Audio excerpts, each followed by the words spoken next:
Chapter 30. Skirmishing. He halt at Noyon was but brief, everyone there being wrapped in profound sleep. Raoul had desired to be awakened should Grimaud arrive, but Grimaud did not arrive. Doubtless, too, the horses on their part appreciated the 8 hours of repose and the abundant stabling which was granted them. The Count de Guiche was awakened at 5 o'clock in the morning by Raoul, who came to wish him good day. They breakfasted in haste, and at 6 o'clock had already gone 10 miles. The young Count's conversation was most interesting to Raoul, therefore he listened much, whilst the Count talked well and long. Brought up in Paris, where Raoul had been but once, at the court, which Raoul had never seen, his follies as page, 2 duels, which he had already found the means of fighting, in spite of the edicts against them and, more especially, in spite of his tutor's vigilance, these things excited the greatest curiosity in Raoul. Raoul had only been at M. Scarrat's house, he named to Guiche the people whom he had seen there. Guiche knew everybody, Madame de Neuillan, Mademoiselle d'Aubagne, Mademoiselle de Scudery, Mademoiselle Paulette, Madame de Chevreuse. He criticized everybody humorously. Raoul trembled, lest he should laugh among the rest at Madame de Chevreuse, for whom he entertained deep and genuine sympathy, but either instinctively, or from affection for the Duchess, he said everything in her favor. His praises increased Raoul's friendship twofold. Then came the question of gallantry and love affairs.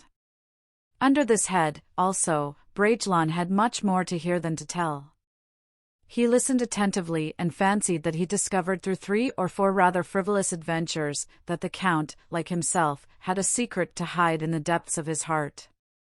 De Guiche, as we have said before, had been educated at the court, and the intrigues of this court were not unknown to him. It was the same court of which Raoul had so often heard the Comte de la Fère speak, except that its aspect had much changed since the period when Athos had himself been part of it, therefore everything which the Count de Guiche related was new to his travelling companion. The young Count, witty and caustic, passed all the world in review, the Queen herself was not spared, and Cardinal Mazarin came in for his share of ridicule. The day passed away as rapidly as an hour.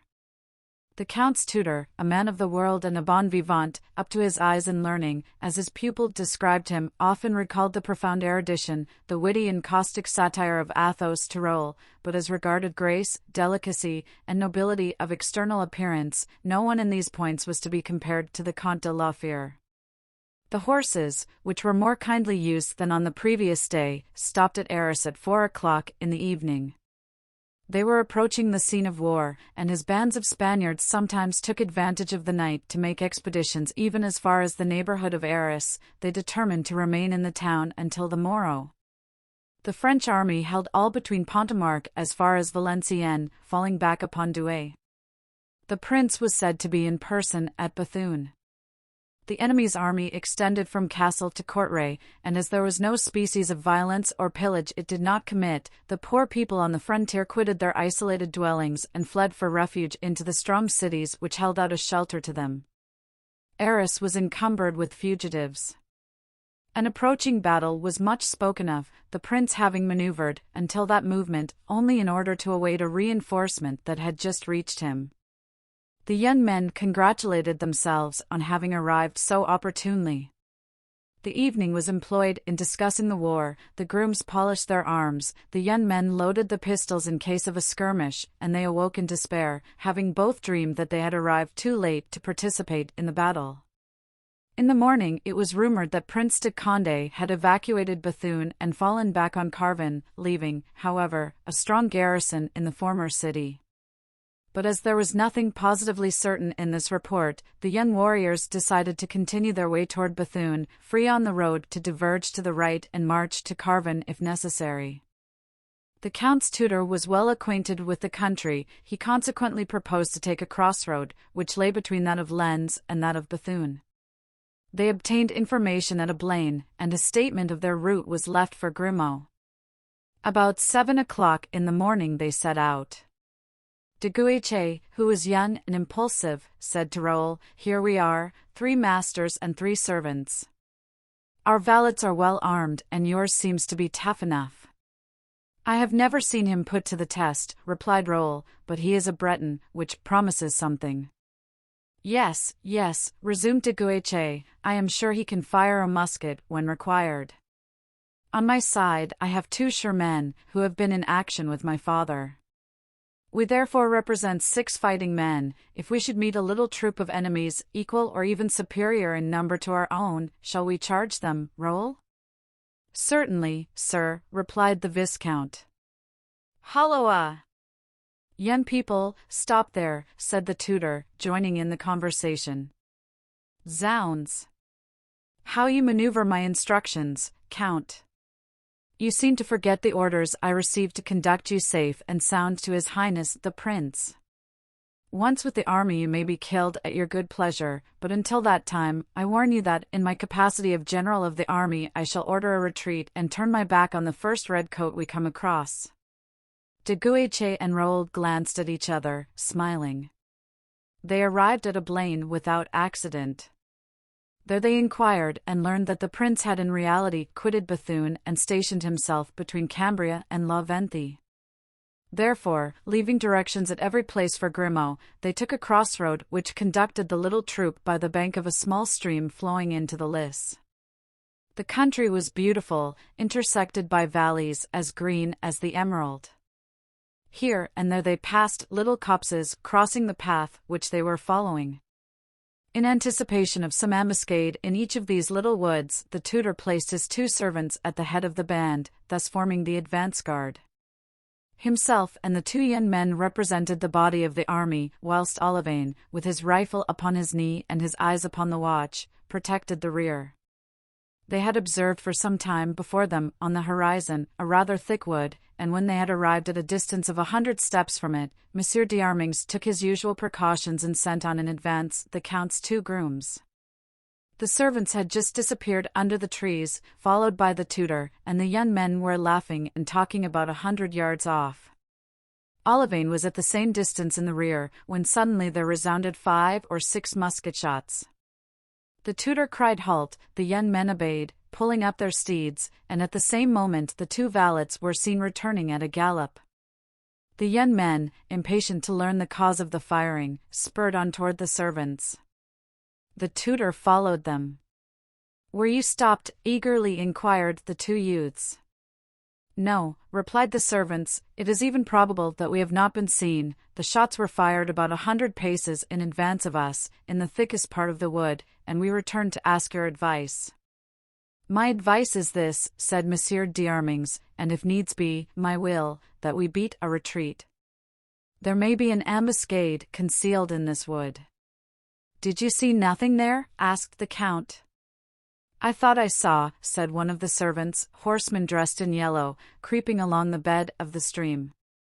"That's it," said the tutor. "We have fallen in with a party of Spaniards. Come back, sirs, back." The 2 youths looked at each other, and at this moment a pistol shot and cries for help were heard. Another glance between the young men convinced them both that neither had any wish to go back, and as the tutor had already turned his horse's head, they both spurred forward, Raoul crying, "Follow me, Olivain," and the Count de Guiche, "Follow, Urban and Planchet." And before the tutor could recover from his surprise, they had both disappeared into the forest. Whilst they spurred their steeds, they held their pistols ready also. In 5 minutes they arrived at the spot whence the noise had proceeded, and then restraining their horses, they advanced cautiously. "Hush," whispered de Guiche, "these are cavaliers." "Yes, 3 on horseback and 3 who have dismounted." "Can you see what they are doing?" "Yes, they appear to be searching a wounded or dead man." "It is some cowardly assassination," said de Guiche. "They are soldiers, though," resumed de Bragelonne. "Yes, skirmishers, that is to say, highway robbers." "At them," cried Raoul. "At them," echoed de Guiche. "Oh! Gentlemen! Gentlemen! In the name of heaven," cried the poor tutor. But he was not listened to, and his cries only served to arouse the attention of the Spaniards. The men on horseback at once rushed at the two youths, leaving the three others to complete the plunder of the dead or wounded travelers, for on approaching nearer, instead of one extended figure, the young men discovered two. De Guiche fired the first shot at 10 paces and missed his man, and the Spaniard, who had advanced to meet Raoul, aimed in his turn, and Raoul felt a pain in the left arm, similar to that of a blow from a whip. He let off his fire at but 4 paces. Struck in the breast and extending his arms, the Spaniard fell back on the crupper, and the terrified horse, turning around, carried him off. Raoul at this moment perceived the muzzle of a gun pointed at him, and remembering the recommendation of Athos, he, with the rapidity of lightning, made his horse rear as the shot was fired. His horse bounded to one side, losing its footing, and fell, entangling Raoul's leg under its body. The Spaniard sprang forward and seized the gun by its muzzle, in order to strike Raoul on the head with the butt. In the position in which Raoul lay, unfortunately, he could neither draw his sword from the scabbard, nor his pistols from their holsters.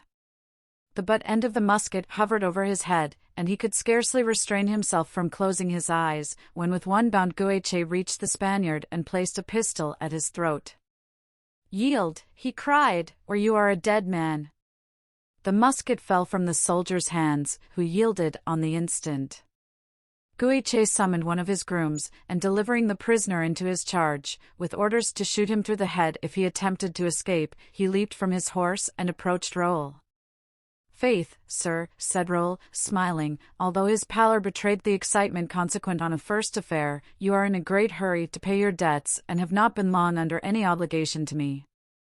Without your aid," continued he, repeating the Count's words, "I should have been a dead man, thrice dead." "My antagonist took flight," replied de Guiche, "and left me at liberty to come to your assistance." "But are you seriously wounded? I see you are covered with blood." "I believe," said Raoul, "that I have got something like a scratch on the arm. If you will help me to drag myself from under my horse, I hope nothing need prevent us continuing our journey." Monsieur d'Arminges and Olivain had already dismounted and were attempting to raise the struggling horse. At last Raoul succeeded in drawing his foot from the stirrup and his leg from under the animal, and in a second he was on his feet again. "Nothing broken?" asked de Guiche. "Faith, no, thank heaven," replied Raoul, "but what has become of the poor wretches whom these scoundrels were murdering? I fear we arrived too late. They have killed them, I think, and taken flight, carrying off their booty. My servants are examining the bodies. Let us go and see whether they are quite dead, or if they can still be helped," suggested Raoul. "Olivain, we have come into possession of 2 horses, but I have lost my own. Take for yourself the better of the 2 and give me yours." They approached the spot where the unfortunate victims lay.